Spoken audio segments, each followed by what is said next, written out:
Hello, everyone. We're just waiting for everyone to join us so that we can start the maximizing out of school time pre-bid. So we're just going to wait a couple of minutes, make sure that everyone who's in the waiting room has moved over to whatever this room is called, the virtual, we're having a pre-bid room, and then we'll move forward.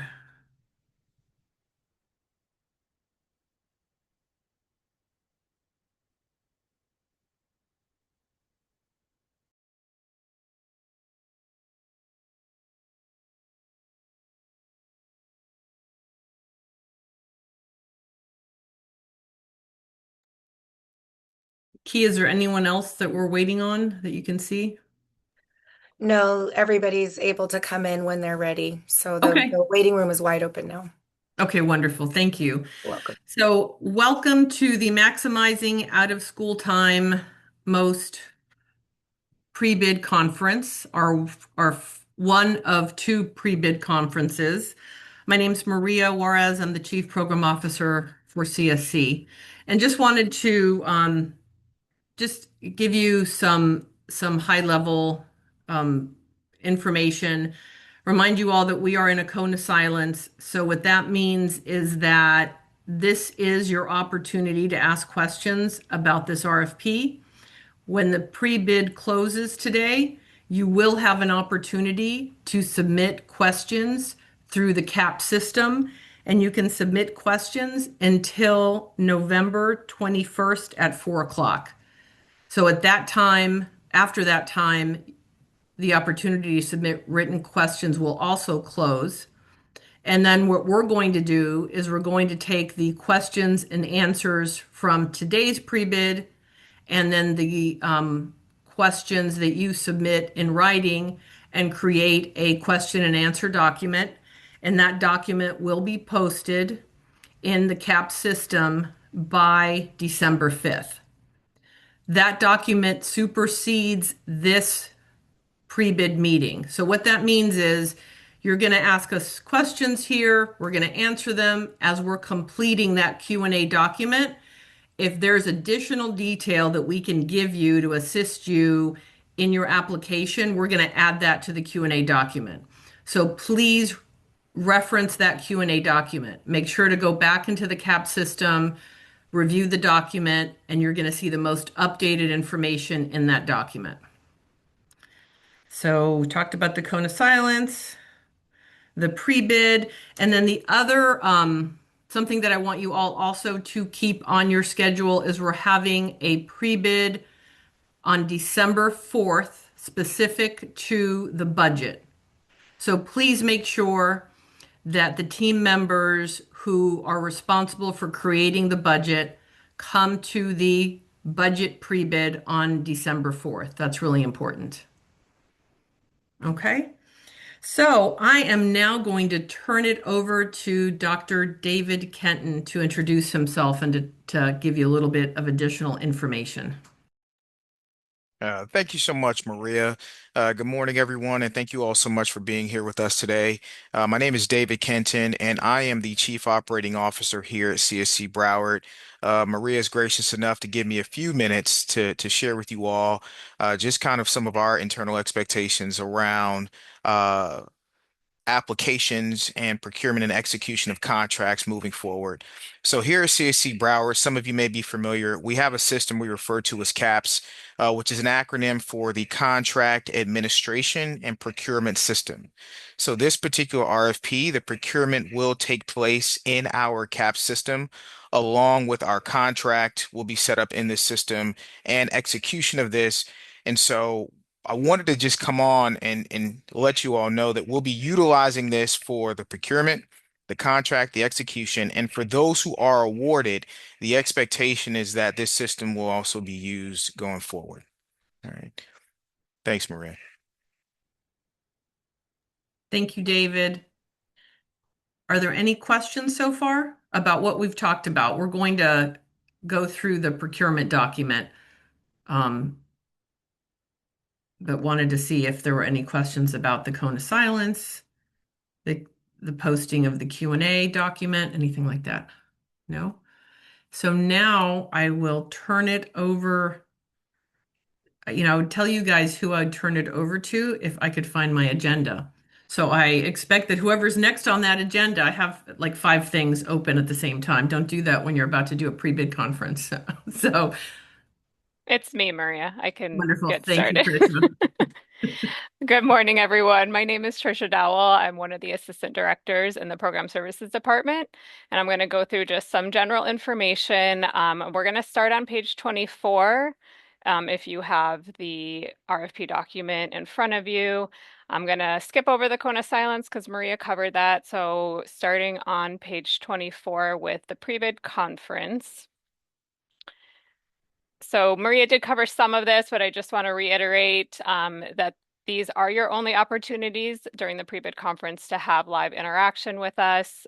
If you do have a question that comes up after the pre-bid conference closes today, the period for submitting those questions will open today at 12 p.m.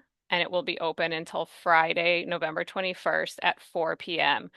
And just want to note that you have to go into the CAPS system to submit your written questions. So right at 12 o'clock within the application, you'll see a button that will pop up that says ask a question. That's what you would click on and use to submit any of your questions. We cannot accept emailed questions, so please use the CAPS system.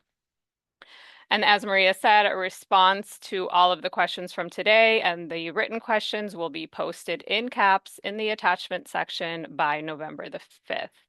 And the budget specific pre-bid conference will take place on December 4th at 9 a.m.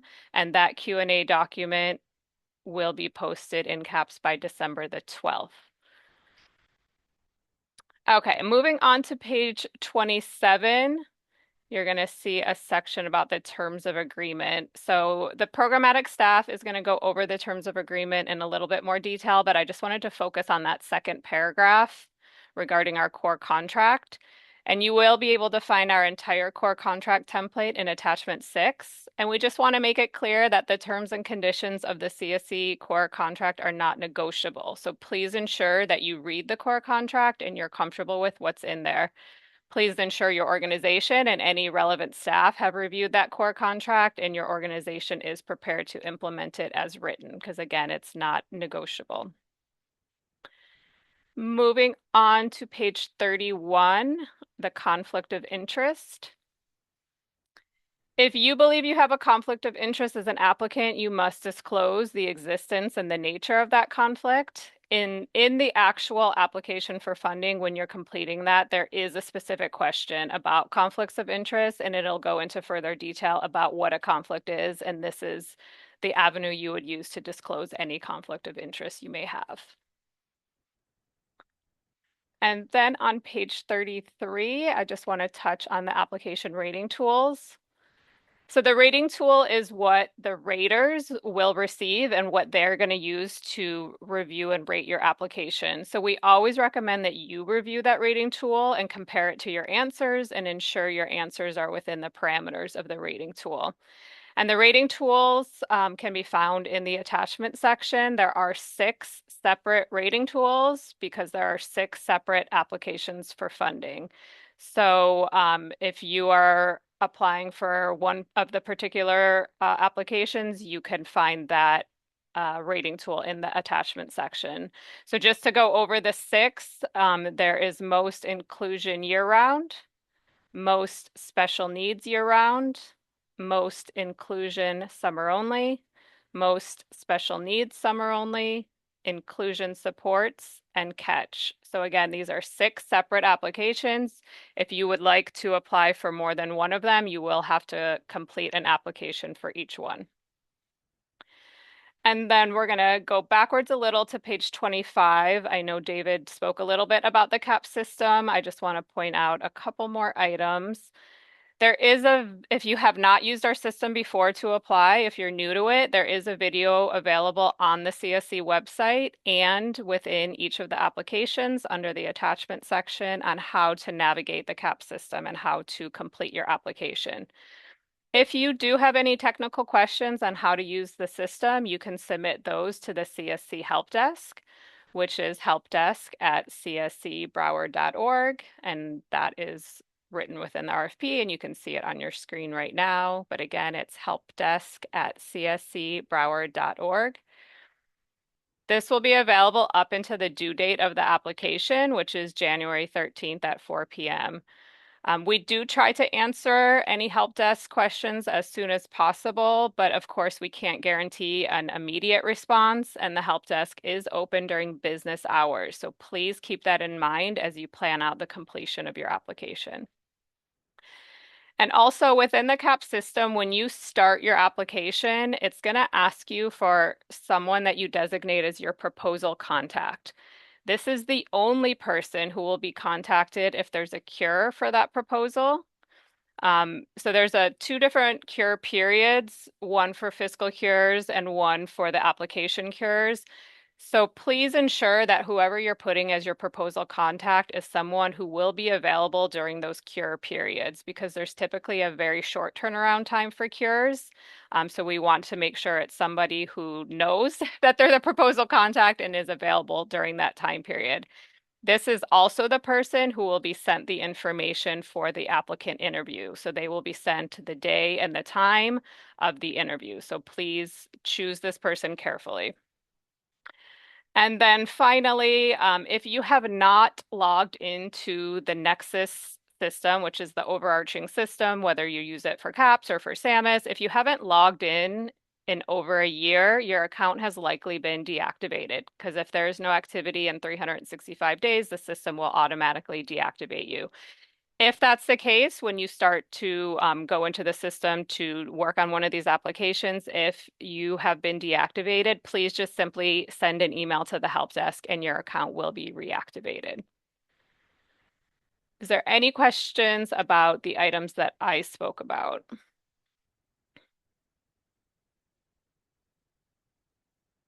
Yes. No. Hi, Yes. I have a question. Mm-hmm.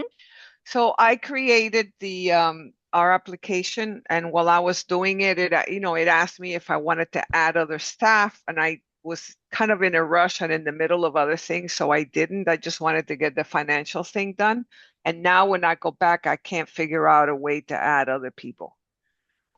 Should I Okay. send a question to the help desk, or can you tell me now?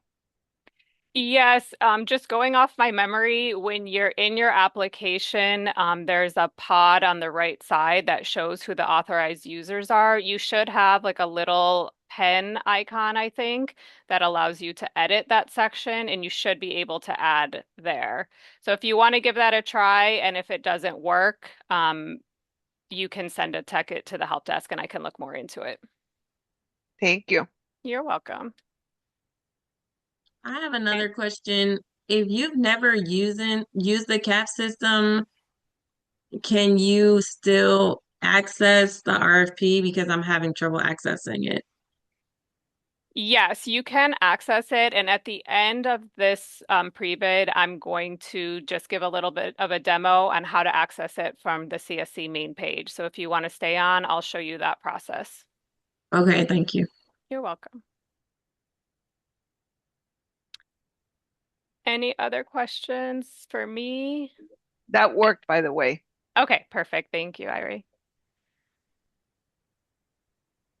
Okay, and there'll be opportunities to ask questions at the end. Did someone have a question? Sorry. Yes. Good morning. Good morning, everyone. And a special top of the morning to the staff of CSC for hosting this pre-bid conference meeting as it pertains to the RFP. My name is Tommy Buss, and I own a couple of preschools as well as a kindergarten located in Lauderdale Lakes and the Lauderhill areas of Broward County. My question, or even in some other aspects, I suppose my comment this morning, is that prior to receiving the RFP approximately a week ago, and during the same, there is a major concern that I have in respect to one of the RFP's requirements. Let me first just say that although, I've been around for about 15 years in the industry, this is the very first time that we have engaged ourselves with an opportunity to participate in the RFP in question.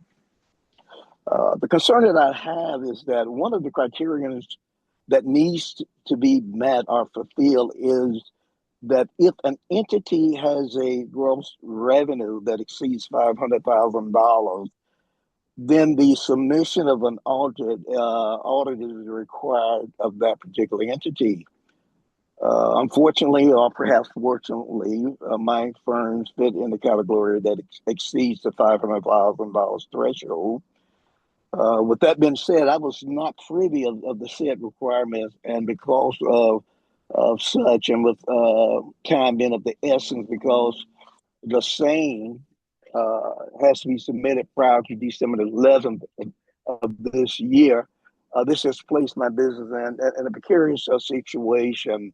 I have never had to get an audit for my preschools while in business, and in speaking with my CPA, he informed me that it would take him approximately 6 weeks or more to complete an audit due to the aforementioned circumstances and the fact that this is, as I stated, my first rodeo with CSC. Within this capacity, my question or maybe my request is, can CSC convey an extended grace period to provide sufficient time for the submittal of the audit? In addition to the fact that, we are headed into the midst of the holidays, which will additionally contribute to my adverse situation. Thank you.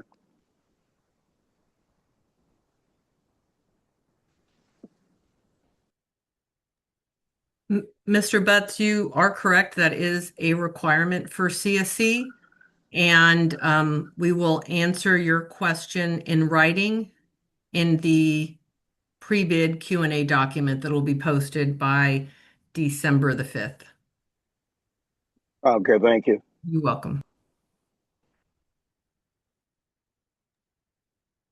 Okay, so I'm going to hand it over to the programmatic staff, and we're going to start with Dion Smith. I have a question about that.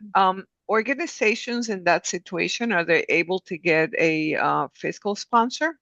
Would that be one possible solution? Yes, Irie, that is a possible solution to that. And Mina will talk about that further in her section.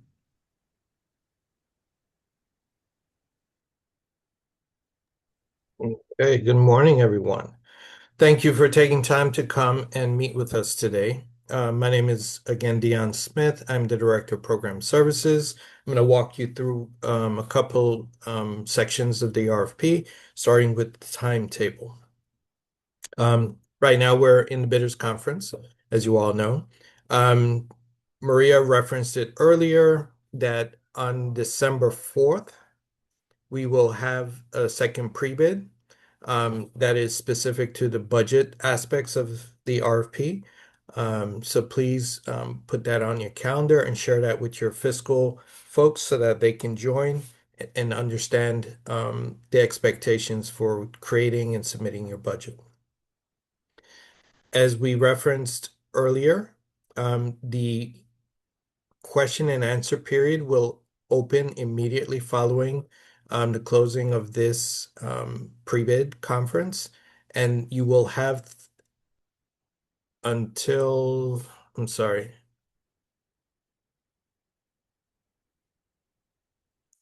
the 21st at 4 p.m. to submit any questions. This is your opportunity to have all questions responded to while we're in the cone of silence. So please mark that date as well. All questions we will post those answers on December 5th. Please note that on December 11th, that is your first critical deadline in terms of moving your application forward. On December 11th at 4 p.m., you have to submit all your financial documents for us to review. We have a cure period of December 11th through to January 12th related to that. On December 12th, we will post any responses to our second bidders conference. On December 18th, we will notify the outcome of our financial viability tests.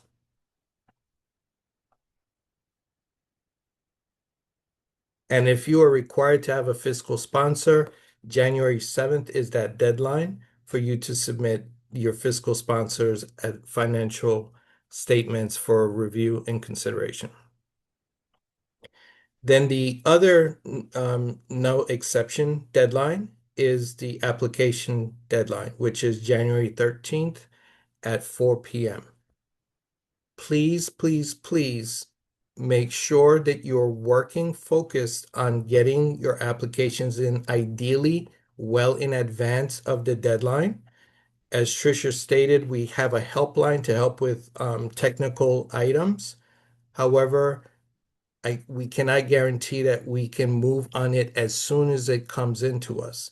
So I'm encouraging you not to wait till the deadline to hit the go button. Really shoot for earlier that day or days in advance so that if there are any technical challenges, you're not caught um, um, in a precarious situation. Once your application is in, our cure period for any anomalies we may find in your application is January 14th to the 20th. Please, if you've not, mark the following dates, March 2nd to the 6th and March 9th. Those are our dates for in-person reviews, interviews. Once we're closer to those dates, you will get a specific day and time in which we will have you come and meet with the rating committee. But please block those dates off so that you do not have any calendar conflicts. On April 16th, we will take the recommendations from the rating committee to our council, and immediately following, we will start the negotiation process with contracts being effective August 1st.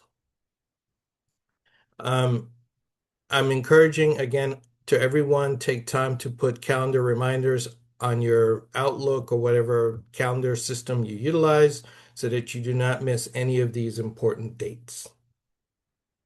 Any questions around that?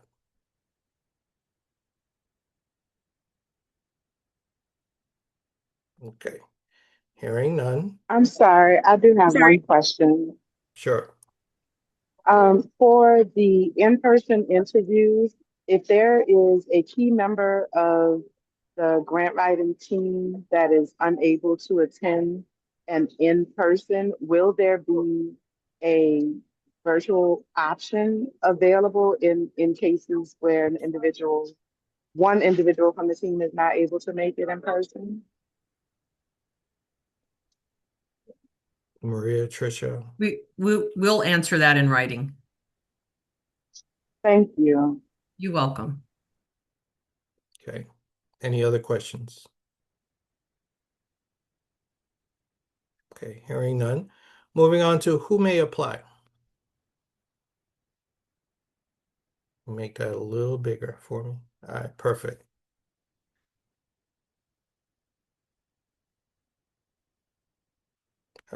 Thank you. As we referenced earlier, we have 3 RFPs that we're seeking responses to, most inclusion supports and catch. Applicants may be nonprofit organizations, for-profit organizations incorporated or qualified to do business in the state of Florida, or governmental entities. Proof of nonprofit status, for-profit status, or government entity status may be submitted upon request by CSC. Please note, CSC is prohibited from funding any entity under the jurisdiction of the Department of Education. Therefore, the school board, including public charter schools, are not eligible to apply. Are there any questions around who may apply?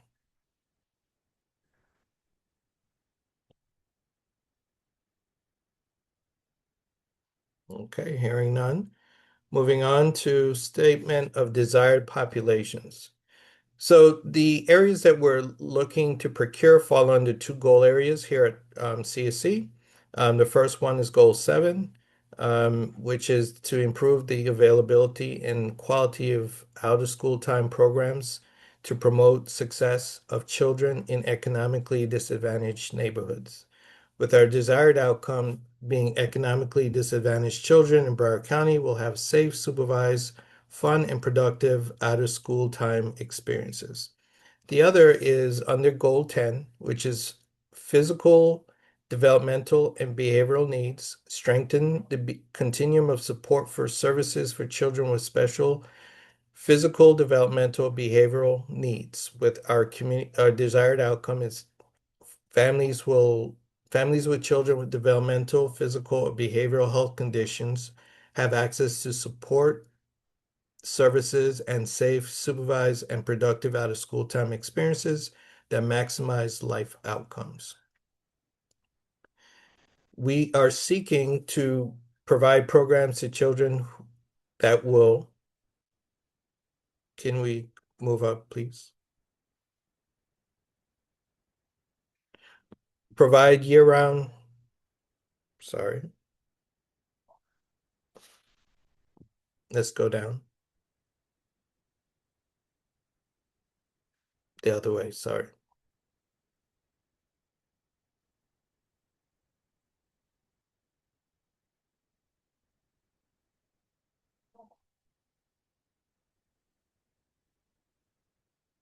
We want to go back to statement of desired outcome. If we could go down to the bottom of that section. All right.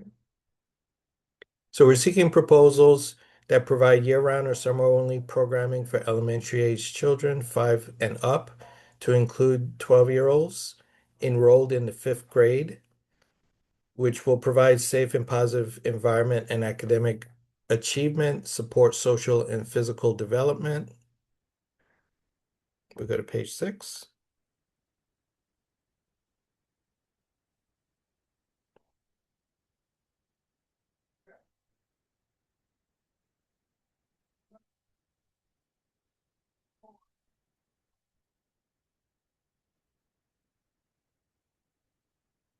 Thank you.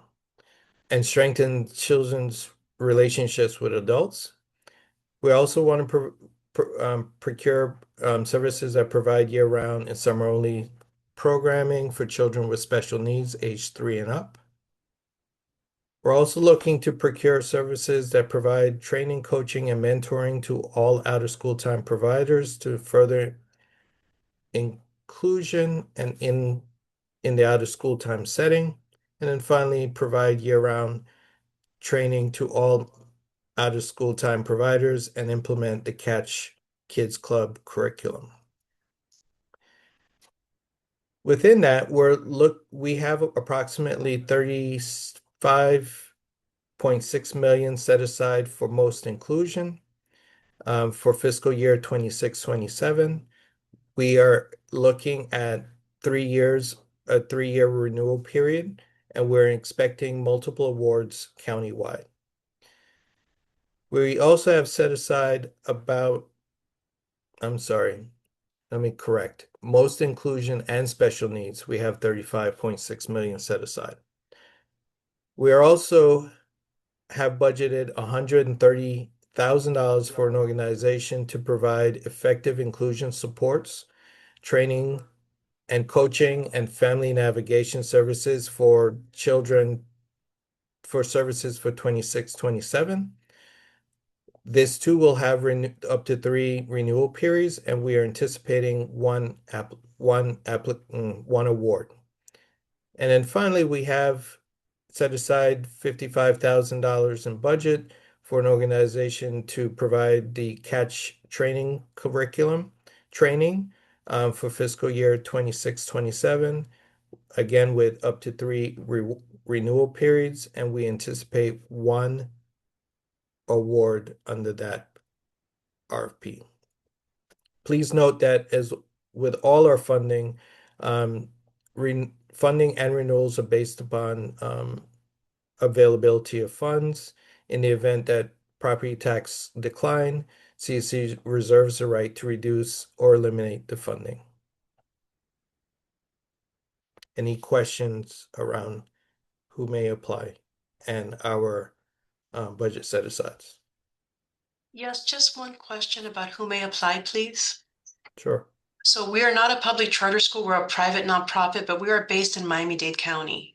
We're interested in operating a program in Broward to help Broward students with summer camp. Are we able to apply so long as we secure a facility that we can run our program in Broward?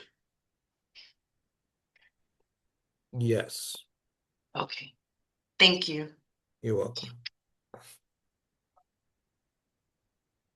Any other questions? Just one more question, sorry. If Sure. we don't definitely have a place yet, but we have some sort of memorandum of understanding with Broward County Schools that we can use one of their buildings, would that be sufficient to apply with, or do we have to have the set location at the time of application? You have to have a site that, depending on the population, you have to have a site that aligns with the the school that you plan to draw your young people from. If it's an inclusion program, it has to be within a walkable distance from the school that's on our priority list, and we'll talk about that a little later. Okay. As for the exact location, I'm going to defer to Maria to add to that response. We'll answer the question in writing. Okay, thank you. You're welcome. Christine? Hi, how are you? Good morning. So, I have a quick question. I just wanted to confirm for the charter schools, right? So, if we're a nonprofit, we are able to have a program at a charter school? Correct. Okay, confirm. Thank you. Okay.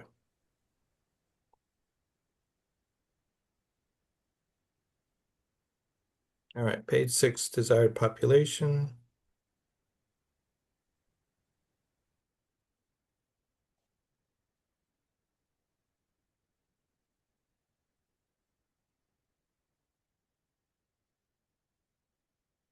Oh, right there. Thank you. You make it a little bigger. Perfect. Okay. So we stated earlier, we have most inclusion, which again we define as elementary age children ages 5 and up, and including 12-year-olds enrolled in the 5th grade at selected schools, attending a public school, school district, charter school on the priority school list. Please note that we have had an addendum to the list, and we encourage everyone to take time to download the new list to see all the eligible schools available to you. And children attending or residing at the attendance boundary of a school district school on that priority list. Please note that programs must have a minimum of 40 young people to serve at an inclusion site. The next population is our special needs young people, children and youth ages 3 and up, and including 21-year-olds with a documented physical, developmental, or behavioral health diagnosis that results in a need for increased supervision, environmental changes, or adapted curricula. Children with special needs do not need to attend or reside at the attendance boundary of schools on the priority school list, but they must reside in Broward County. Please note that you must have a minimum of 4 children at that site to serve as a special needs site. Okay. Any questions around who were wanting to serve under this RFP?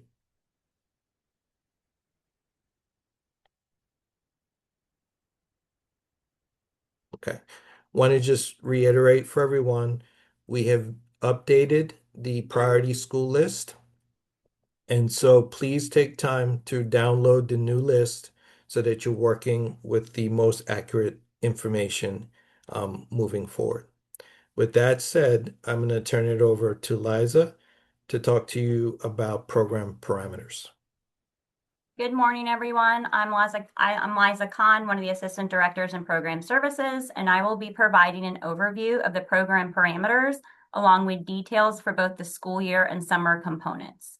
Please remember that we are highlighting some key points, but it is important for you to review all sections of the RFP thoroughly. The full document contains important guidance and requirements that will support you in developing and completing your proposals and budgets. So I'm going to start on page 7 for the most required program parameters. Inclusion. Children enrolled in CSC funded out-of-school time programs may need accommodations and support to participate in the program successfully. Providers should strive to address each child's needs individually, regardless of diagnosis or disability. Inclusion support services will be provided to programs that require assistance in providing developmentally appropriate activities, adaptive equipment, and implementing universal accommodations that benefit all children. Programs will be required to work with CSC's inclusion supports provider to ensure high-quality inclusion is in the forefront of their programming.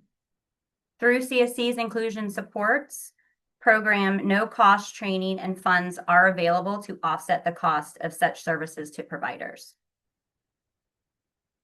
Broward County Child Care Licensing and Enforcement. Could scroll down a little. There you go. All programs operating during the school year must be licensed or exempt through Broward County Child Care Licensing and Enforcement and comply with all background screening and fingerprint requirements. Summer-only programs do not require a license.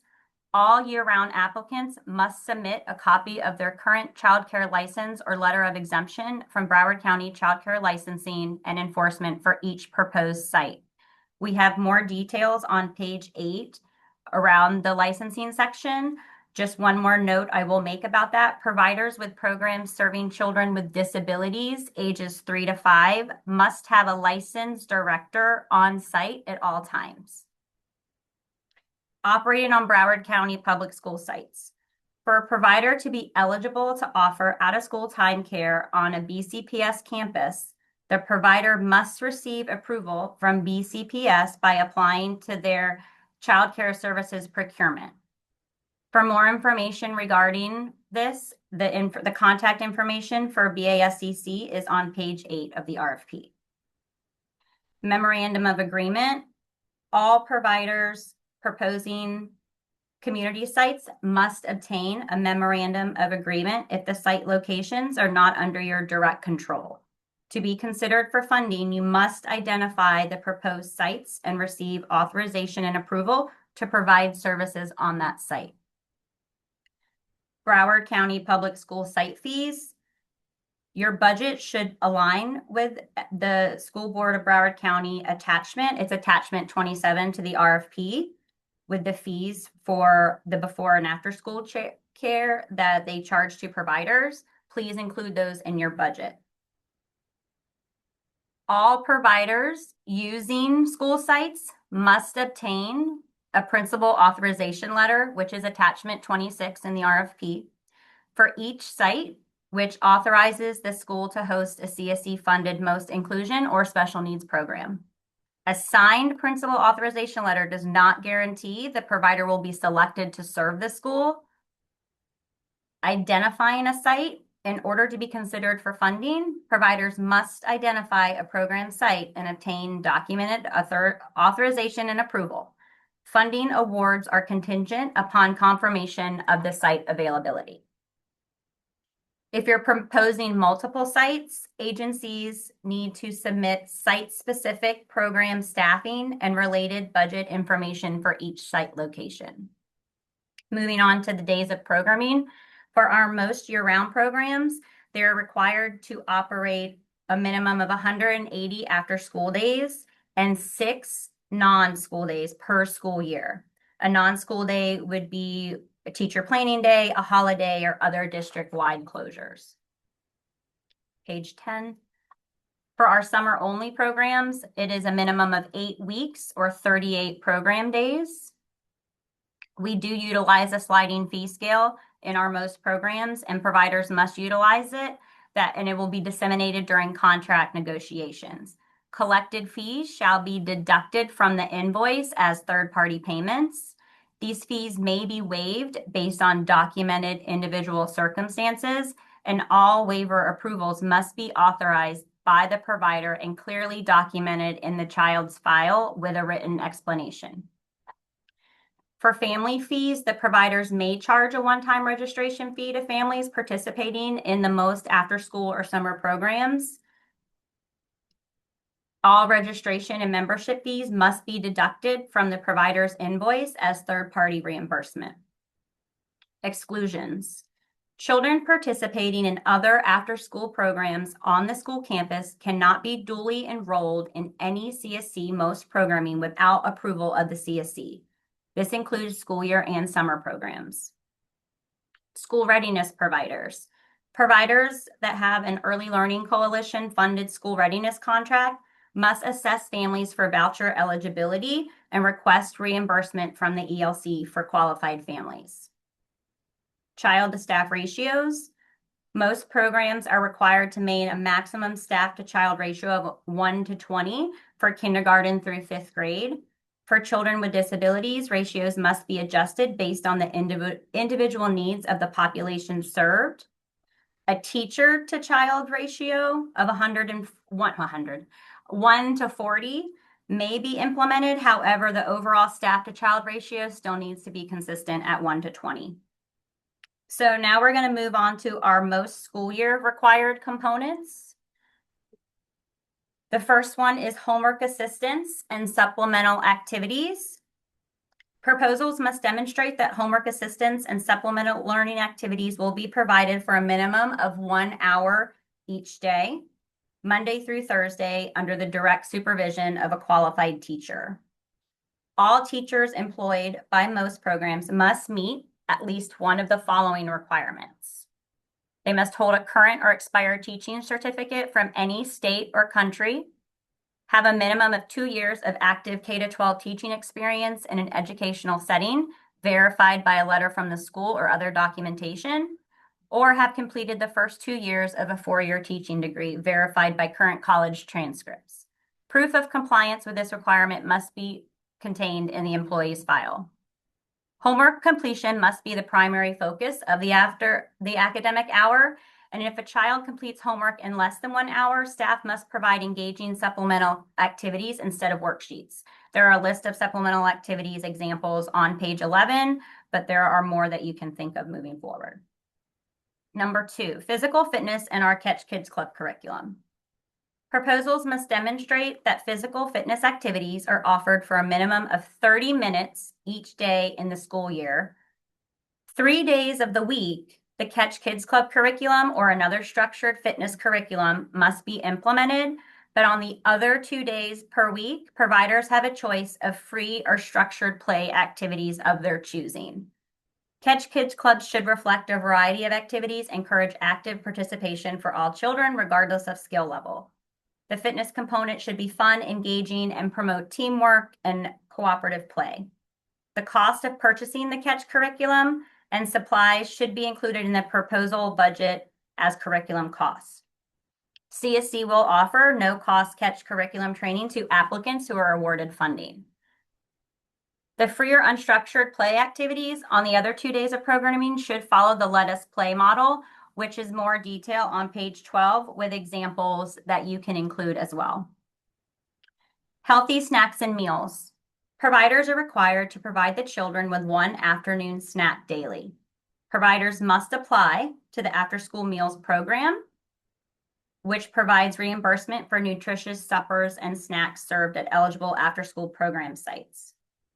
Providers are required to serve meals if they meet the eligible criteria. Regardless of meal eligibility, again, a nutritious daily snack must be provided to all children daily. There is more information and their contact information for the after-school meals program on page 12 of the RFP. Nutrition education should be delivered using creative methodologies, using our Catch Kids Club to educate children about the importance of proper nutrition and a balanced diet. The nutrition component may be offered as a standalone module, or nutrition-related activities can be incorporated into different program activities on an ongoing basis. Our character development education. Proposals must clearly demonstrate how the promoting alternative thinking strategy, our PATHS curriculum, will be implemented daily to foster social emotional learning and character development. A minimum of 20 minutes per day must be dedicated to PATHS instruction, including the designation of the PATHS Kid of the Day. For those providers that don't know, PATH is an evidence-based program for preschool through 5th, 6th grade that promotes character development, bullying prevention, while building essential life skills such as problem solving, emotional regulation, and relationship building. Most provider staff should be comfortable using PATH lessons in teachable moments throughout the program day and implement the curriculum in the standard lesson format. CSC will offer PATHs curriculum training to applicants who are awarded funding. Family engagement are partnering with families. Proposals must demonstrate how the program will implement a minimum of 2 meaningful family engagement initiatives during the school year. Programs must create welcoming, interactive forums where families and most staff can comfortably exchange ideas, address concerns, and collaborate on solutions that promote student success. Family engagement activities may include open houses, literacy nights, martial arts, cultural celebrations, dinners, musical performance, and we just strongly encourage to incorporate family education components during these activities, highlighting community resources and services available for families. Moving on to our pro-social arts and enrichment activities. Proposals must demonstrate how the program will offer a variety of high-quality pro-social arts and enrichment activities that expand children's experiences, spark creativity, and support positive social development. A minimum of 4 pro-social or enrichment activities shall be offered during the school year. These may include ongoing sports programs, music or dance, martial arts, mindfulness and yoga, or clubs such as robotics, cooking, and gardening. Enrichment activities should provide unique, engaging experiences that broaden children's horizons and offer opportunities that they may not otherwise encounter outside the program. These may include off-site field trips. Providers are encouraged to seek group rates, local destinations, or partnerships that maximize value. All program activities must be conducted within the Tri-County area. Any field trips outside this area are require prior written approval from the program's manager. Music therapy for our special needs providers. Programs must incorporate a minimum of 30 minutes of music therapy into the schedule at least once per week in a small group setting. Music therapy must be delivered by a certified music therapist. Sessions should actively engage children in structured music-based activities and routines that promote self-expression, strengthen interpersonal skills, and enhance overall learning and developmental outcomes. Applicants should budget approximately $90 per session to cover this cost. Our Reading Explorers program. We partner with Florida International University's Reading Explorers program to strengthen literacy instruction in our MOST programs. During the school year, the Reading Explorers program provides participating providers with targeted coaching, consultation, and technical assistance to integrate evidence-based literacy strategies into their daily programming. As determined by CSE, select MOST providers will be required to collaborate with the Reading Explorers program to build staff capacity, improve literacy instruction, and ensure literacy is intentionally embedded throughout the program. We're going to move on to our most summer required components. A lot of them do overlap. So first is our project-based learning, which our project-based learning is the primary focus of our most summer components. PBL must incorporate all the academic components, science, technology, engineering, art, and mathematics, reading, writing, and social studies, and be aligned with the K-12 standards. A minimum, remember we're talking about summer, a minimum of 2 hours per day of PBL is required during the summer. There's no minimum daily time requirement for each academic component. They should just be embedded in the PBL framework. CSE does provide no-cost PBL training to the awarded providers to ensure high-quality implementation. PBL activities must be planned and conducted by a teacher, and they must meet all the requirements that I mentioned earlier about the teacher qualifications. We're on page 15. Yep. Nope. Oh, did you go backwards? or is that, no, that's there. So because project-based learning requires additional teacher planning time, teachers should be scheduled 4 hours per week specifically to prepare lesson plans. Again, with our physical fitness and catch curriculum, proposals for the summer must demonstrate that they will be offered a minimum of 60 minutes per day in the summer. The same thing, the kids curriculum or another structured fitness curriculum must be implemented 3 of the days. And then on the other 2 days, the providers would have a choice of free or structured play activities. Again, the cost of catch curriculum should be included in your program budget.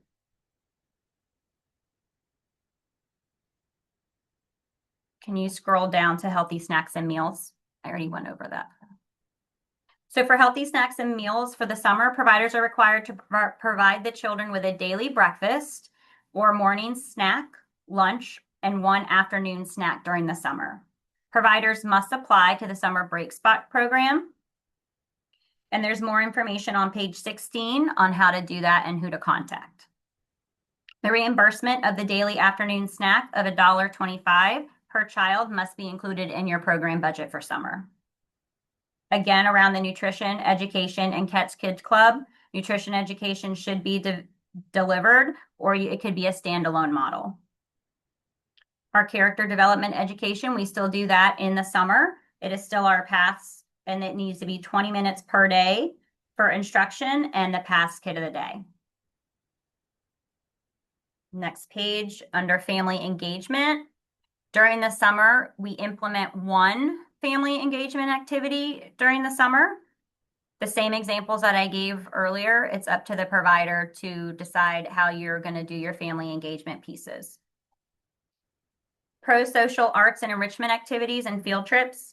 Programs must consist of a minimum of 1 enrichment activity each week of summer programming. Of these 8 activities, because summer is 8 weeks, no more than 4 of those activities can be off-site field trips. Summer activities could include the off-site field trips, on-site shows and presentations, or daily, weekly pro-social activities. It is recommended that the enrichment activities be an extension of our project-based learning themes. Moving on to page 18 for supplemental activities. Should be offered as time allows in the summer and should be designed to be creative, interactive, and enjoyable. And some examples of supplemental activities, again, are on page 18. So these are drowning prevention and water safety is only a summer component, and all programs are required to include an in-water participatory swimming component to ensure children gain practical, hands-on experience in the water. Providers must coordinate swimming and water safety lessons through Swim Central, and the cost of the lesson should not be included in your program budget. However, if bus transportation is required to access the lessons, those costs should be reflected in the budget under value added. Music therapy, again, for our special needs providers. Programs must incorporate a minimum of 30 minutes of music therapy into the schedule per week, and it must be delivered by a music therapist. Approximately budget $90 per session to cover the cost in your program budget. So the last component is our Reading Explorers program. In the summer, it is a little different than the school year. During the summer, the program focuses on rising kindergarten, 1st and 2nd grade students who are below grade level. And eligible children receive group tutoring led by certified teachers, and it's tailored to each child's specific reading ability. The services include assessments, 30 to 45 minutes of reading instruction per day, 4 days per week for the 6 to 8 weeks of summer. They do families literacy nights, book giveaways, and resource connections for families. And this, again, will be specific providers that CSC determines. So those are our program components. I'm going to turn it over to Jessica Rincon to finish out the components, and then we will answer any questions. Thank you, Liza. Good morning, everyone. I'm Jessica Rincon, Assistant Director of Program Services. I'm going to be providing an overview of our inclusion supports procurement, our catch procurement, staffing requirements for all of our procurements, and a brief overview of our terms of agreement. The next application for funding in this procurement is inclusion supports. The Inclusion Supports Program enhances the capacity of CSC-funded MOST programs to create positive, nurturing, developmentally appropriate, and inclusive environments that welcome all children. It also seeks to support families by offering short-term navigation assistance across complex systems of care. On page 19, you can find the required activities outlined in detail.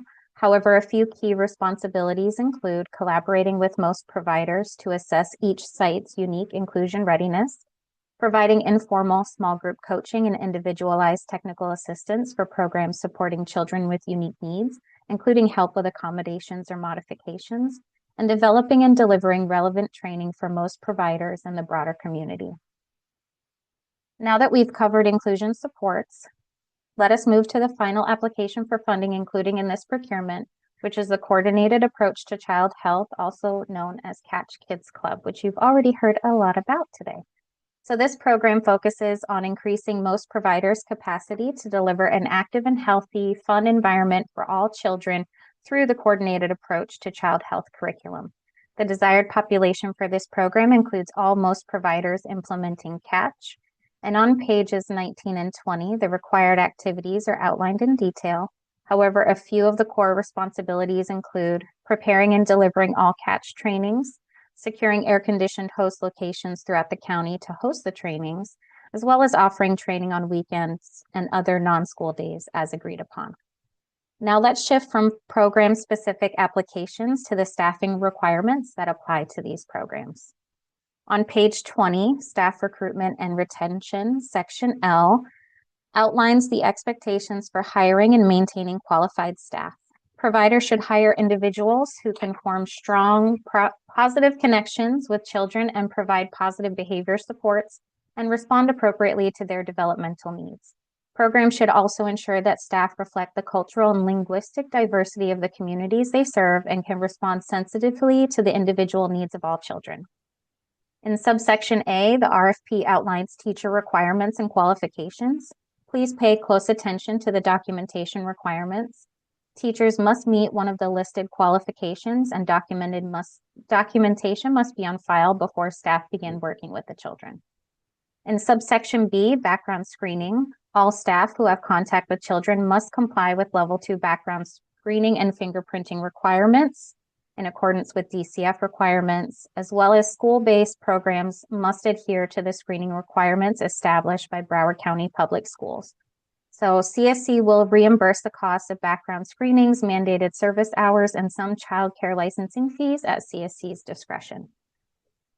Moving on to subsection C, minimum age requirement. Anyone providing direct supervision of children must be 18 years old or possess a high school diploma or GED. In subsection D, minimum hourly wage, CSC requires that the minimum hourly wage for all MOST Catch and Inclusion Supports employees is $15 per hour and $25 an hour per teacher. Please ensure compliance with these requirements when creating your budgets. To conclude this section outlined in subsection E, executive level positions should be budgeted under administrative costs. If any executive level position is included as direct service, a detailed justification must outline the position's direct oversight and programmatic responsibilities. Next, I will briefly touch on the terms of agreement on page 27 of the RFP. So please refer to page 27 for a full explanation of the terms of agreement. Thank you, Tai Quang. So there are 2 items in this section that I want to highlight. The first is that the contract scope of work and the budget items within the council approved not to exceed amount will be negotiated and approved prior to contract execution. This applies to all applicants under this procurement. The second is that the terms and conditions of the CSC core contract template, which is included in the attachments, are non-negotiable. Submitting a proposal constitutes acceptance of those terms and conditions.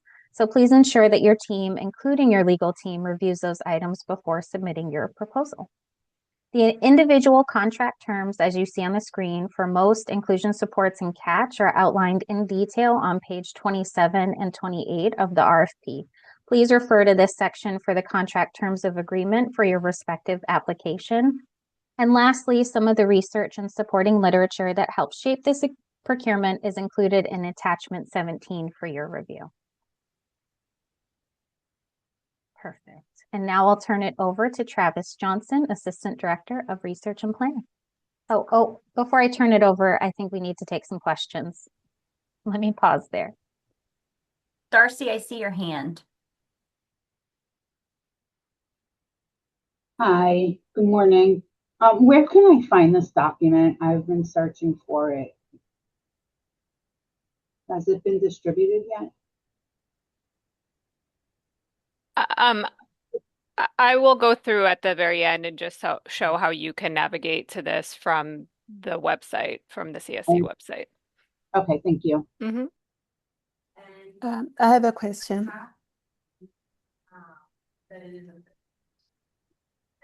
Go ahead, Nikki. Okay. And then Yalen, I see you as well with your hand raised. So when you are talking about the childcare licensing, it says here the applicants must submit a copy of their current childcare license or letter of exemption. And then a little bit further down, it talks about how the license can be obtained in April after the awards have been, after the funding has been awarded. Which of them should we be looking at when we're submitting the RFPs? Maria, I don't know if you want to answer this in writing, but if you already have a license, we would want to see that current license. The reference to April is primarily for applicants who have not had any interaction or engagement with licensing and might be new to this childcare licensing process and need to get started earlier. Right. So I'm sorry, Jessica. So if you don't have the license, what do you submit with the RFP? Or do we just leave that blank and wait and see afterwards?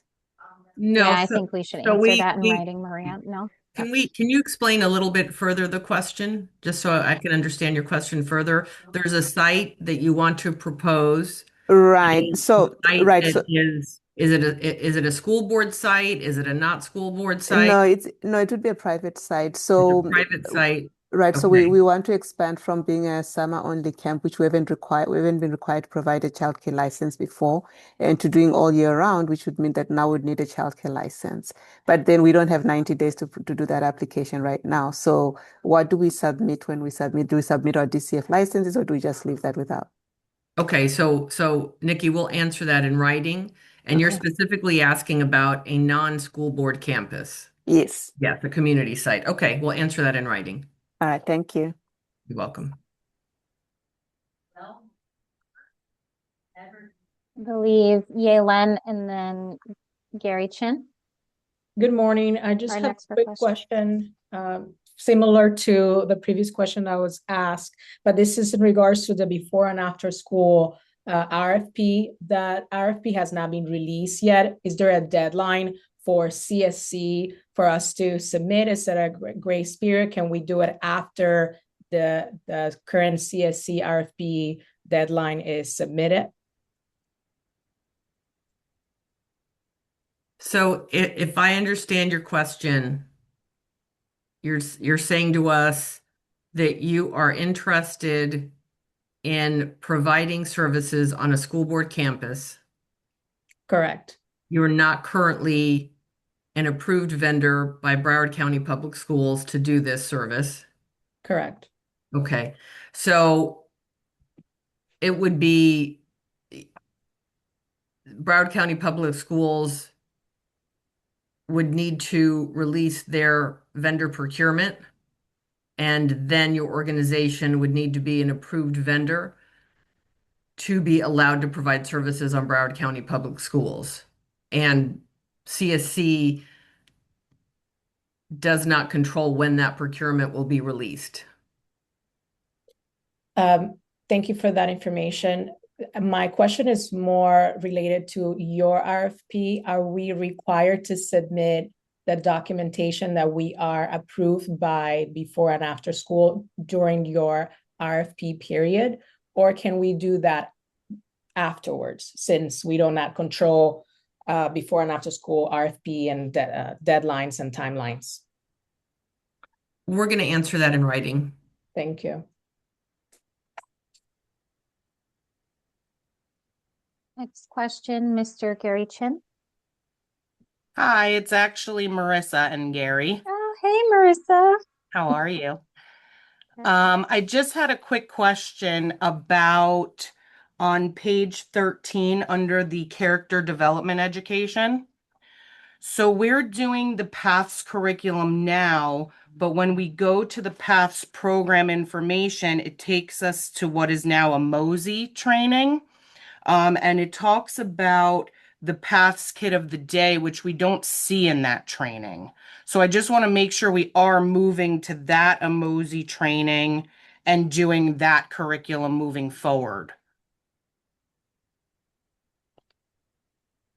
It is still paths. They are in transition, and we can answer that more in writing as well. Okay, great. Thank you. Okay, if that concludes our Rachel, questions. I think, has her hand There up. we go. Hello, I put my hand up just in time, actually. So I have a couple of quick questions. For the field trips for summer, I just want to reiterate, there was going to be only 4 off-site summer field trips allowed now? Yes. Okay. Sometimes schools don't want us to use the facilities on Fridays, even if we offer to pay the $750. That's why we normally do like field trips on Fridays. How are we gonna handle that? Like what would be the recommendation? Rachel, could you repeat the question I missed? So the schools sometimes don't want us to use their facilities on Fridays. This is for summer. That's why we normally do like 7 or 8 field trips on during the summer, because on Fridays we take the kids off site, because sometimes the schools don't want us to be on campus, even if when we obviously we have the $750 fee that we're willing to pay to them. How should we handle that if we're only allowed 4 off-site field trips? We're gonna answer that one in writing. In writing? Yeah. Okay. Another quick question. On page 13 about the pro-social activities, you mean like vendors, like if we have like a dance vendor come in or an art vendor come in, that's included in the 4, right? On page 13.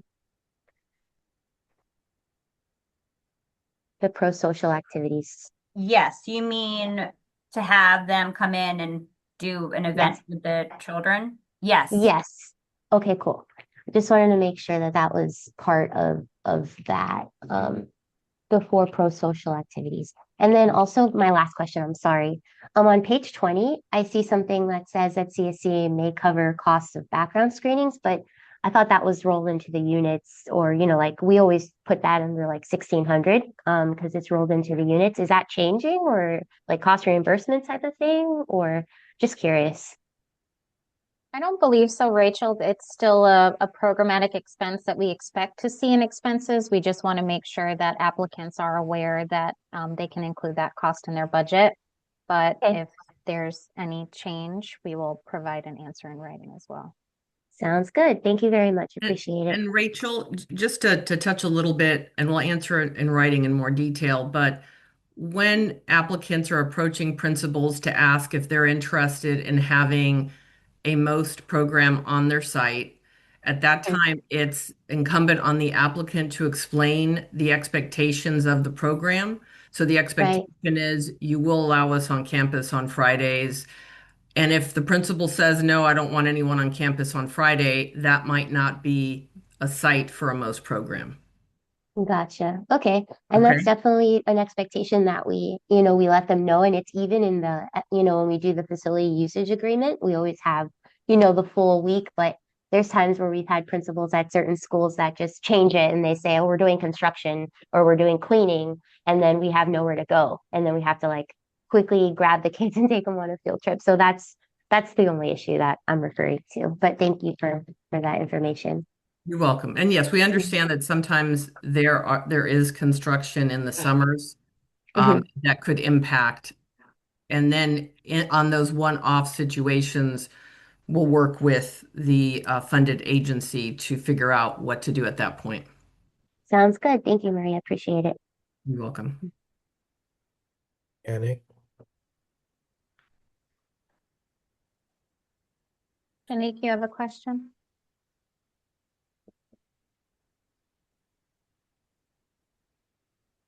No? Any further questions? Okay, if not, I'll I'm turn it sorry, over can you hear to. me? Yes. I, Yep. can you hear me? Yes. Hi, good morning. Thank you so much for that response. Just piggybacking off of Rachel's question, I appreciate Maria's answer in speaking to the principal about the matter, and if not, maybe seeing if there's another school opportunity for us. But I do know that with Basque, we are unable to approach schools ourselves. It's against the Basque RFP.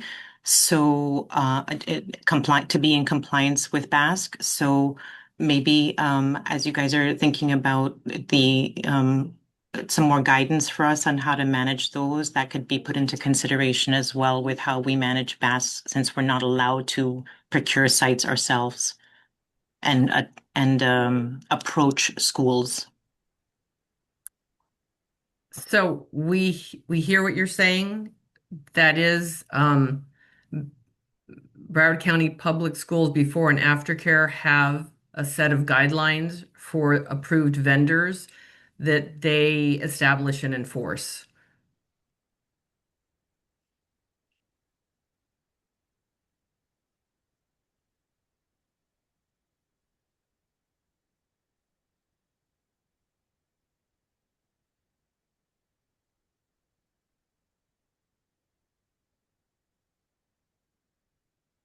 Excuse me, in regards to that same question, just as a follow-up, that's for before and after care, but do summer-only programs have to go through the same process?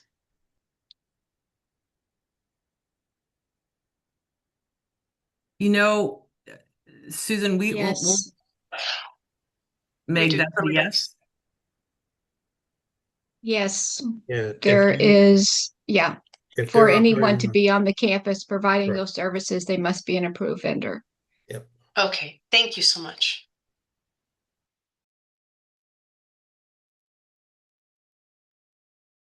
And then there's a question from Hoodlane.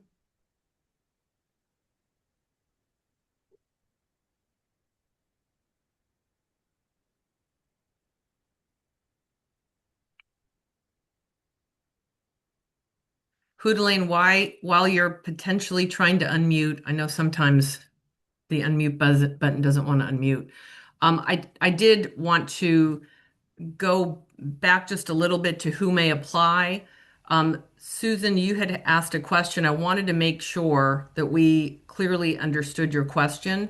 So in the who may apply section of the RFP, it talks about, if you guys can, I just want to make sure it talks about you can be a non-for-profit organization, a for-profit organization incorporated or qualified to do business in the state of Florida, or governmental entities. And then in the gray box, it talks about CSC is prohibited from funding any entity under the jurisdiction of the Department of Education. Therefore, the School Board of Broward County, including public charter schools, is not eligible to apply. So I just wanted to reiterate that. I understand that some nonprofits can be charter schools. So if that were the case and you are a charter school, then you would not be eligible to apply.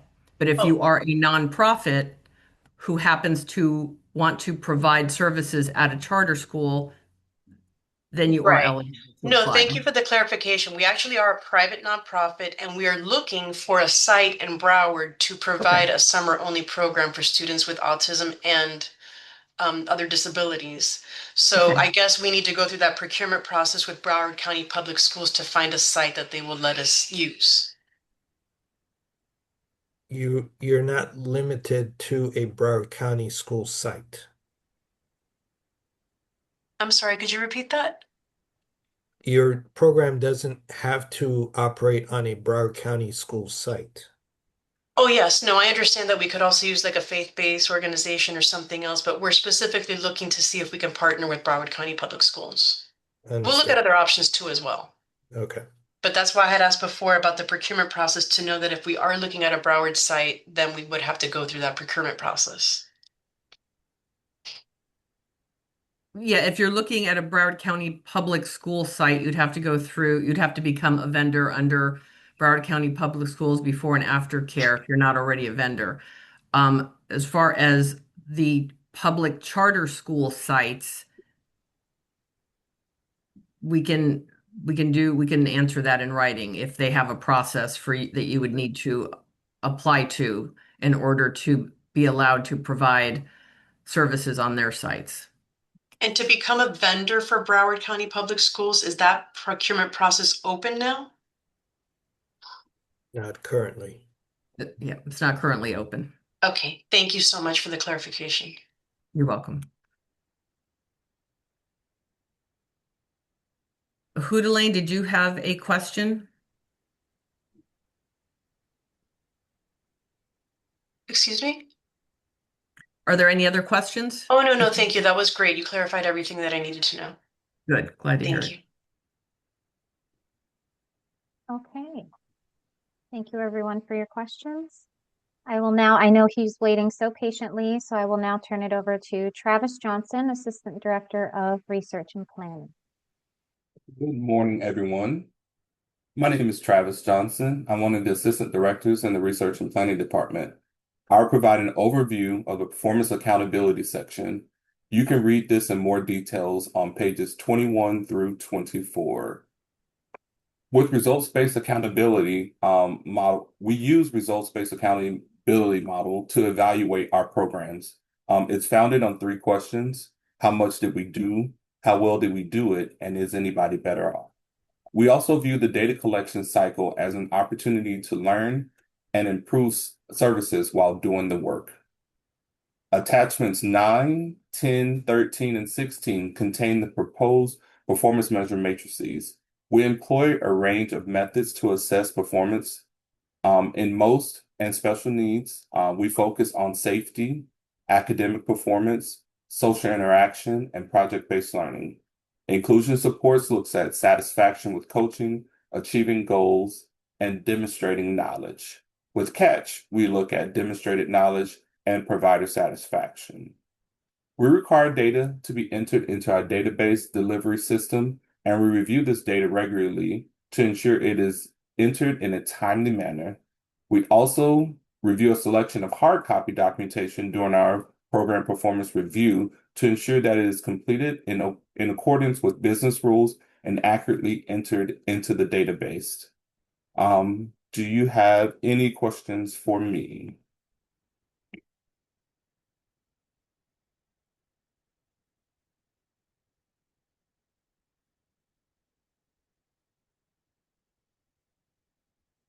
If not, I will be turning it over to Mina Razavi. Good morning. My name is Mina Razavi, and I am the Assistant Director of Finance. I will begin by reviewing a crucial section of your RFP submission, the agency's financial viability section, which is located on pages 25 and 26. Can you make it a little bit larger, please? Alex?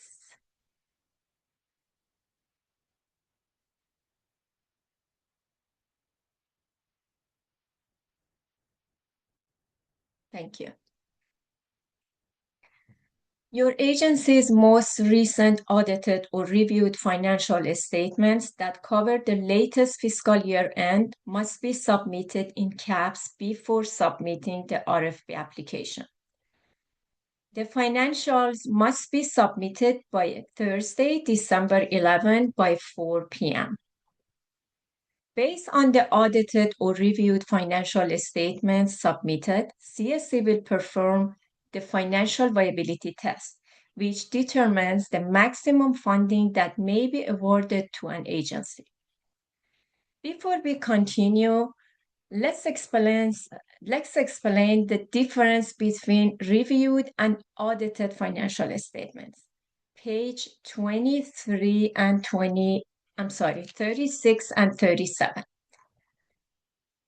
Agencies with annual revenues greater than $500,000 must provide an audit conducted in accordance with generally accepted auditing standards. Agencies that have less than $500,000 in annual revenues and have not been audited by a Florida CPA should submit financial statements that have been reviewed by a Florida CPA, regardless of how long the organization has been in existence. Reviewed financial statements include a statement of financial position, a statement of activities, a cash flow statement, and notes to the financial statements. The financial viability test will be conducted on a submitted reviewed financial statements. Please remember, if your agency is selected for funding, the agency must agree to provide an audit by an independent Florida CPA within 180 days after the end of the agency's fiscal year, after receiving the funds. Let's now continue with general information regarding financial statement, pages 25 and 26. After the initial review of the audited or reviewed financial statements, CSC allows for a financial viability review period for clarification or to provide additional financial information as requested. This period will also allow the agency to obtain a fiscal sponsor if needed. You can expect to receive the results of the financial viability test no later than Thursday, December 18. Applicants will receive an email with the results and will also see the results once they log into the application in CAPS. Please be sure to check your results.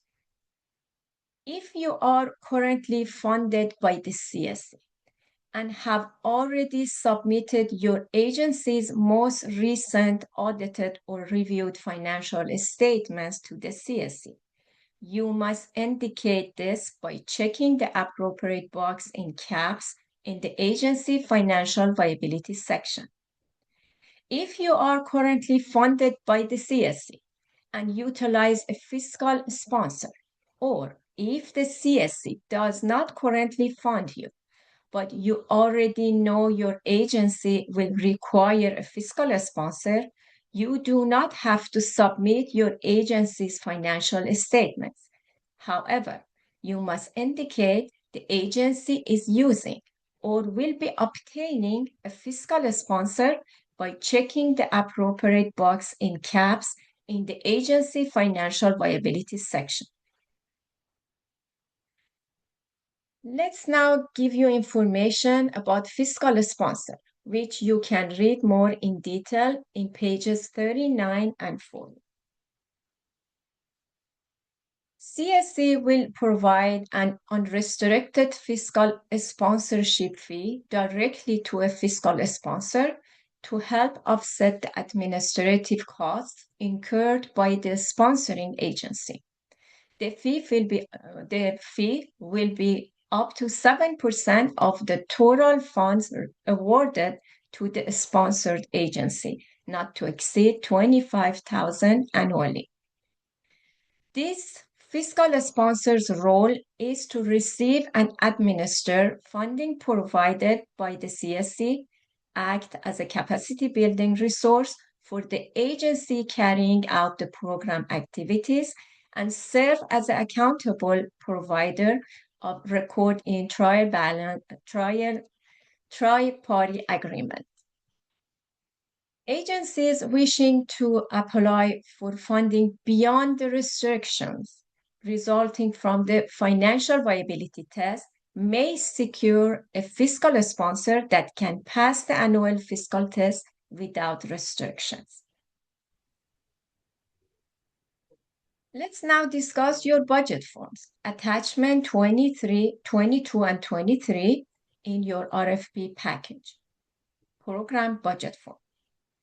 This is a critical part of the process, and we have provided some resources to assist you in creating your program budget form. Your guidelines for preparing the budget are included in attachment 21. Some areas of your budget include startup expenses, page 28. You may include a startup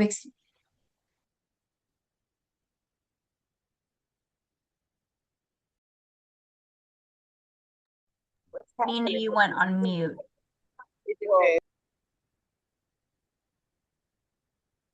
Mina, yep, you're muted. How did you get muted?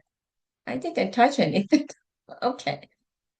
Where got unmuted? Did you hear about we are talking about the budget form? Yes, I believe you were going to start up going through startup expenses. Okay, thank you. Okay, startup expenses, page 28. You may include startup expenses in your budget.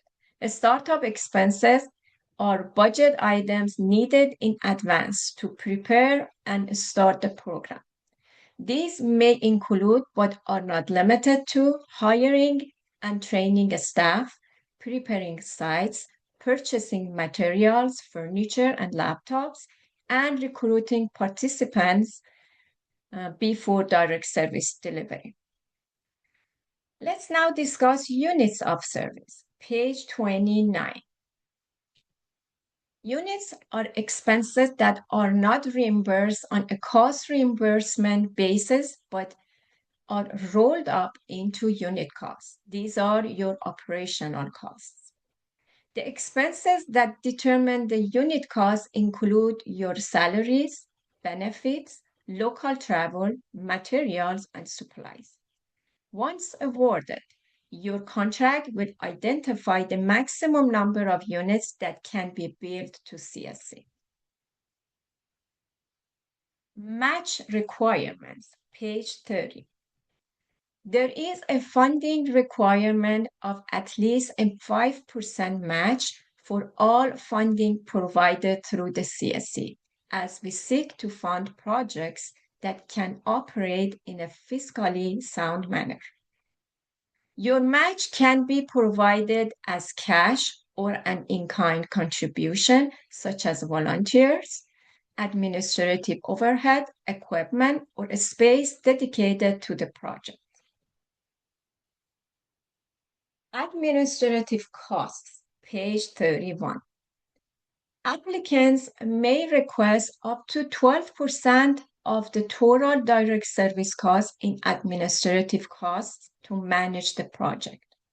Administrative costs support the operation of your entire agency as a whole and are related to the agency's day-to-day operations and pertain to operational expenses rather than those expenses that are directly related to the provision of services. These include, but are not limited to, payroll costs, management staff salaries, and audit fees. Please note that you can attend the budget pre-bid on December 4 to receive detailed information on the budget. Now let's discuss your financial viability and performance requirements in more detail on pages 38 and 39, attachment 14. All agencies requesting or renewing funding from the CSC must demonstrate financial solvency utilizing a financial viability test based on audited financial statements, which is a required section of your application. The statements you submit will allow us to perform this test. Let's review the financial viability test form to gain a better understanding.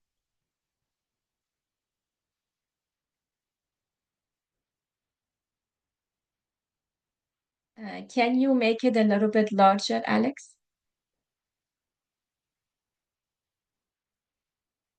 Thank you. Financial ratio. The test reviews 4 areas. 1, the current ratio. These are the current assets an agency has, which can easily be converted into cash to pay current expenses. 2, months of liquid net assets. This is the number of months of expenses that existing assets can cover without restrictions attached to them. 3, current liabilities as a percentage of annual expenses. This is the ability of an organization to meet its current obligations. 4, the debt ratio.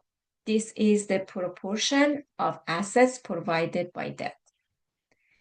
Once the total points are calculated, the final score will determine the maximum level of the funding that may be awarded to an agency over the CSC fiscal year. If the score is 14 points or over, the status is no award limitation. If the score falls between 10 to 13 points, the status is conditional and award amounts will be limited to a maximum of $237,500 annually. If the score is between 6 to 9 points, the status is provisional and award amounts will be limited to a maximum of $89,000 annually. Funded agencies must maintain an ongoing capacity to meet CSC financial performance standards. If an agency's financial viability status changes during an RFP funding cycle, appropriate revisions to funding or contract terms may be necessary at the time of the renewal. Remember, the deadline for submitting the agency financial viability section of the application via CAPS is Thursday, December 11 by 4 p.m. If you have any question about the information I shared, please raise your hand.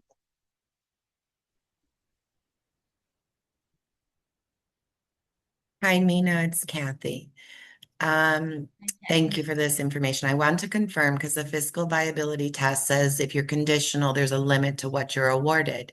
But the RFP says if you have a fiscal sponsor, there is no limit to your award. Can you confirm which is accurate? If we have a fiscal sponsor, can we ask for whatever amount as long as the fiscal sponsor passed their test with no restrictions? Yes, I confirm that one. If you want to come without the fiscal sponsor, based on your score, we're going to determine what you're going to be. If you are provisional, of course, it's 89,000. If you are conditional, you cannot go over 237,500. But if you wanted that, that's what I said, that if an agency's financial viability, no, that's not the one part. Actually, if you want to go over your limit, you have to come with the fiscal agent. And you have to just make sure the fiscal agent passed the viability test for the no award limitation. Yes, you can get whatever funding you want with the fiscal agent. Okay, thank you very much. Any other questions?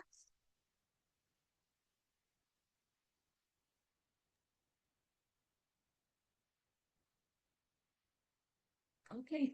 If there Mina, is no other question, yes. Mina, just stay on for a second. There was a question earlier. Mr. Butts asked a question regarding if your organization has an annual revenue of over $500,000, you are required to submit an audit.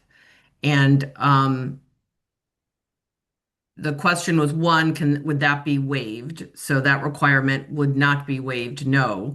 But if you do not have an audit, then you can submit an application with a fiscal sponsor who passes the fiscal viability test. Yes, So that's the correct. so the fiscal sponsor would submit their audit. Their audit would need to pass the fiscal viability test as Mina described it. And then the fiscal sponsor and the partner agency who would be providing services would submit an application with the fiscal sponsor having their audit as what is utilized to meet the audit requirement. Yes. Thank you, Maria. Yes, that's correct. Okay. Are there any questions about that? Yes, this is Tommy again, Tommy Butts. So as far as, really not wanting to maybe perhaps cannot get a fiscal sponsor to participate in what we're trying to do. I don't have a problem with trying to get an audit. That's not the problem. Just that the time span in order to achieve such. So is that the only way that we can participate? Is that we would have to engage ourselves in with a fiscal sponsor?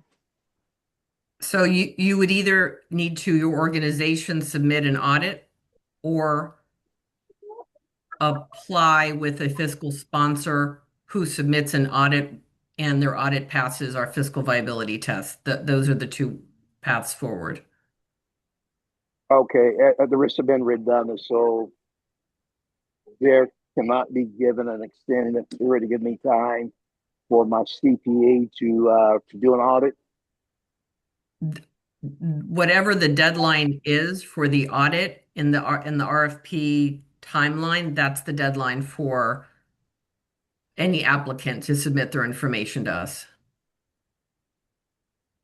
Okay, let me ask you this question, and with all due respect, okay, and as I aforementioned, being that this is, my first rodeo or first time, trying to, obtain a grant from CSC.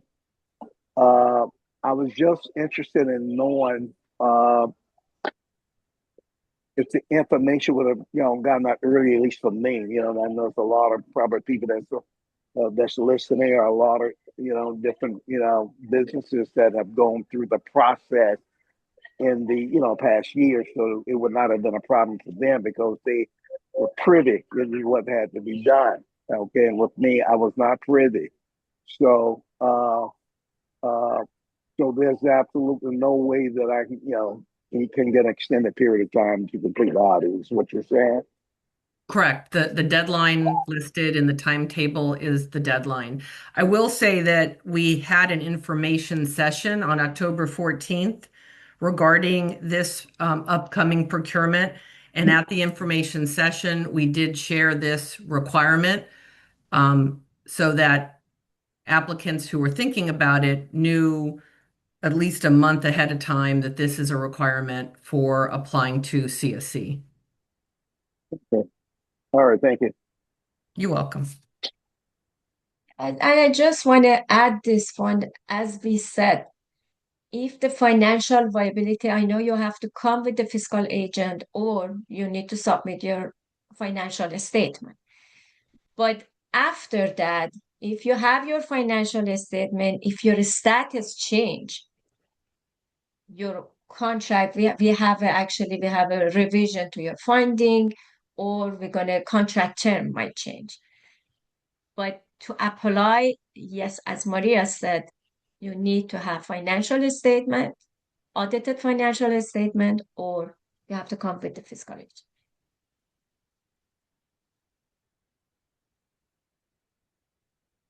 If there is no other question, I will turn it over to Tricia.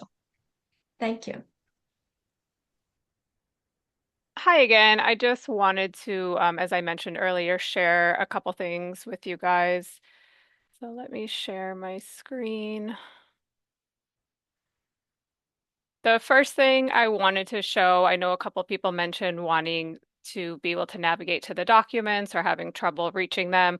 So the easiest path is to go to the cscbroward.org And although you can get to it through this provider's link and how CSC funds, the quickest way is on this scrolling banner right here. So you'll see one of the options is the maximizing out of school time RFP. If you click on the Learn More button, you'll see some of the details here. And then if you click here for more details and to apply, you're going to come to this page right here, which shows all of the 6 separate applications that are available to you. Assuming you choose whichever one, I'll choose this one. This will land you on this initial page, and it's the same for all 6 as far as the timeline and the documents that are available to you. So this is where you will see the document we've been going through today, which is the most 2026 RFP with all attachments. This addendum is the addendum that is replacing the initial school list that is in this attachment with the updated school list. And you can also just access the updated school list right here. Any other documents you need in their original format, for example, the financial viability test that Mina went over, if you want to do that yourself, you have it available to you in the Excel format. The budgets as well, you will need them in their original Excel format, and then the principal letter is available to you in an editable Word document, so you can complete that. This is also where you can access the video on how to apply in the system, as well as the link. Obviously, this was today's pre-bid, and then this is the Zoom link for the next pre-bid. So this is also where you would go to begin an application. So I know there was a question about if you don't already have a Nexus account. So when you click on this button, if you don't have a Nexus account, it's going to take you to a page where you can create one. I'm not going to show you only because this is going to recognize me, and so it's not going to give me the option to create a new account. But for someone who's going in for the first time, once you click here, that's when you will be given the option to create your account. And then I also just want to quickly show the section that Mina has been talking about. So assuming you start an application, you do that initial page with the proposal contact and the other identifying information. This is where you're going to land. You can see here all of the sections on your right side with their deadlines attached, and you will see the agency financial viability section has a different deadline because that deadline is December 11th at 4 p.m. So as Mina mentioned, you're going to have 4 different options available to you. So you're going to have either audited statements, reviewed statements, that CSC currently has our most audited or reviewed financial statements on file, or the agency chooses not to submit their financial statements as they will assign a fiscal sponsor. So you must choose one of these 4 options and submit this section by December 11th at 4 p.m. So if you are an agency with the revenue of 500,000 and above and it has to be audited statements, you would select this option, and then this would pop up for you to choose your file and drop in those audited financial statements. If you only need reviewed statements, you would click this button, and then you again would get a pop-up to attach your documents. If it's the other 2, you don't have to attach anything. You're just indicating either that we already have your statements because you currently do business with us, or that you already know that you need a fiscal sponsor, or you already use a fiscal sponsor, and therefore you won't be submitting your own financial statements. Once you make your selection, you have to mark this section as completed. And once you do that, whether you click next or save and continue later, it will submit this section. And once you submit it, as it says, you cannot recall it or modify it. So please be careful when you submit this section. Make sure you make the right choice, that you upload the correct document, mark it as completed, and then submit. We do recommend you do this section as soon as you have the information that you need, because if you don't submit it by the deadline, you can't move forward with the application. So any questions on what I shared?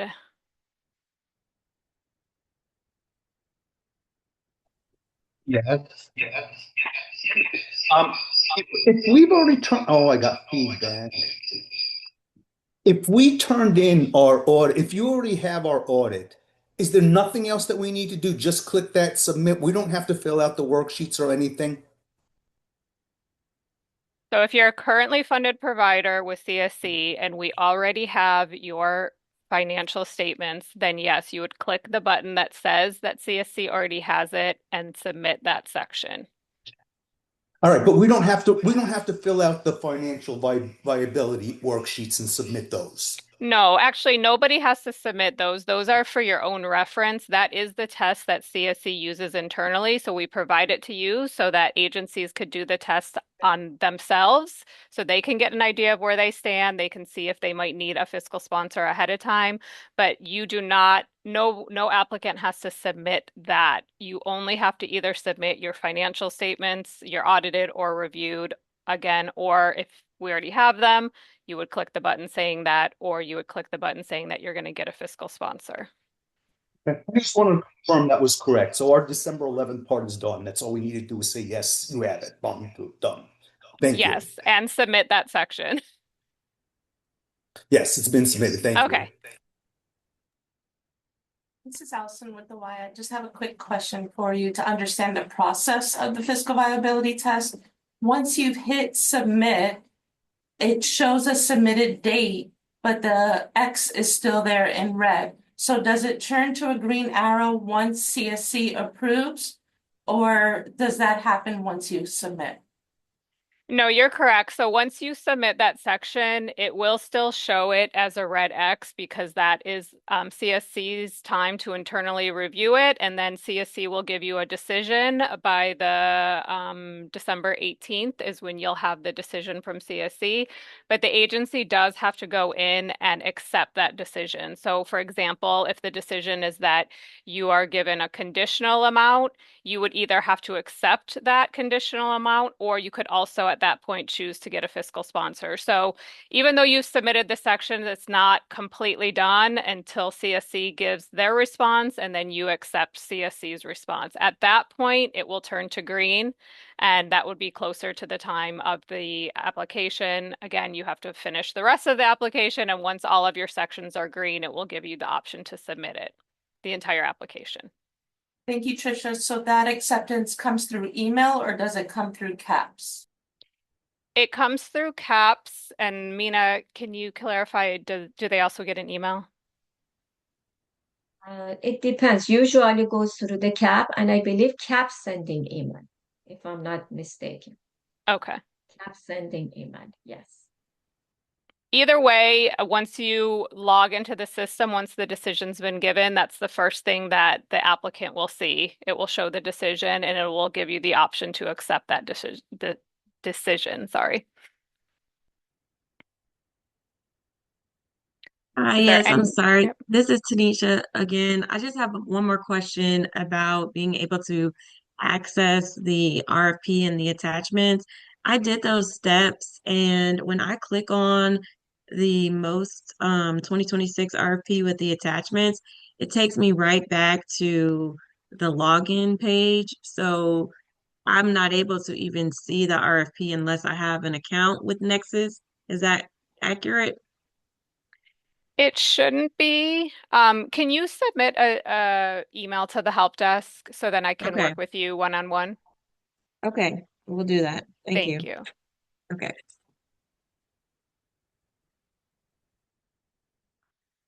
Okay, so I'm gonna give it back to you, Maria, just to close and see if we have any other questions about other topics. So as we said at the beginning of the pre-bid, once the pre-bid closes we won't be able to have any additional verbal exchange with possible applicants. At noon, the opportunity to submit written questions opens up. So you can still submit written questions to us, and you have until, I don't want to go by my memory, until the 21st, November 21st at 4 o'clock to submit those written questions in the CAP system. We're going to summarize the questions that you brought up today and also the questions that may be submitted through the written Q&A process that will begin today at noon, and we'll summarize that into a document.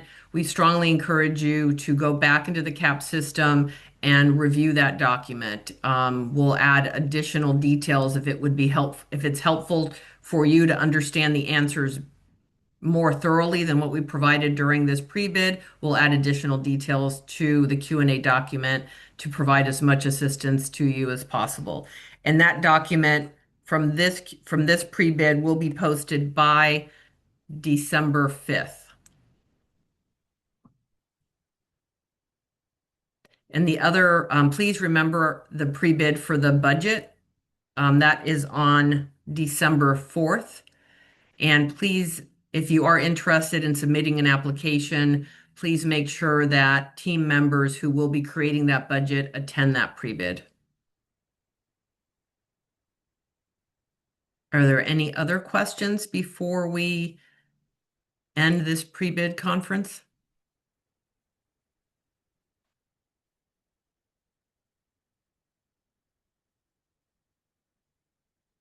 Well, thank you all for taking time this morning to join this meeting. And remember to submit those written questions should you have any.